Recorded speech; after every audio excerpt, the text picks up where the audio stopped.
સમગ્ર સૌરાષ્ટ્રની ધરતીને નવપલ્લિત કરવા માટેની સૌની યોજના તે વખતે નરેન્દ્રભાઈ મોદી જ્યારે ગુજરાતના મુખ્યમંત્રી હતા ત્યારે એમણે રાજકોટ ખાતે ખાતમુહૂર્ત અને આ કાર્યક્રમની જાહેરાત કરી હતી।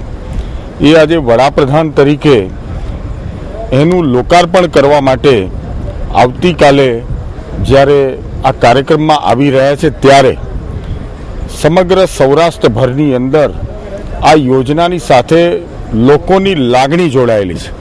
સૌરાષ્ટ્રનો માનવી એની પાણીને જોઈને એના મનની અંદર એક પ્રકારનો આનંદ થાય છે। માનનીય મુખ્યમંત્રી તરીકે આપેલું એમની આ યોજના વડાપ્રધાન તરીકે જ્યારે લોકાર્પણ કરવા માટે આવી રહ્યા છે ત્યારે એમને આવકારવા એને સત્કારવા માટે સમગ્ર સૌરાષ્ટ્ર અને ગુજરાતભરમાંથી 1 લાખ કરતાં મોટી સંખ્યામાં લોકો આ કાર્યક્રમની અંદર ભાગ લેવા માટે આવી રહ્યા છે।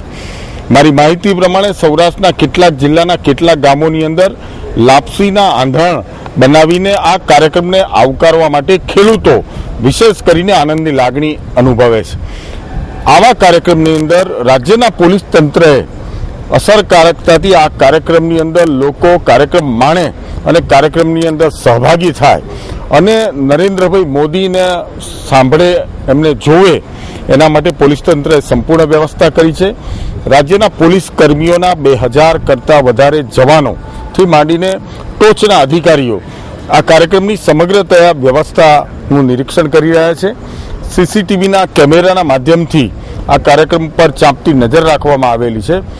ઉપરાંત કાર્યક્રમમાં ભાગ લેવા આવવાવાળા વ્યક્તિઓના માટે 3 જેટલા અલગ પાર્કિંગ પ્લોટો પણ સીસીટીવી જોડે કનેક્ટ કરવામાં આવ્યા છે અને આવનારા બધા જ વાહનો યોગ્ય જગ્યાએ અને કાર્યક્રમના મંચની નજીકના ભાગમાં જ પાર્ક કરી શકાય એવી પણ આપણે એરેન્જમેન્ટ કરવામાં આવી છે। આમ વિવિધપૂર્ણ વ્યવસ્થાઓના માધ્યમથી આ કાર્યક્રમ સૌની યોજનાનો કાર્યક્રમ સૌરાષ્ટ્રનો કાર્યક્રમ આ સૌરાષ્ટ્રની જનતાના કાર્યક્રમ તરીકે ખેડૂતોની જે લાગણી છે એ પરિપૂર્ણ થાય છે ત્યારે આનંદમાં સહભાગી થવા માટે પોલીસ તંત્ર પણ સંપૂર્ણ રીતે સજ્જ છે।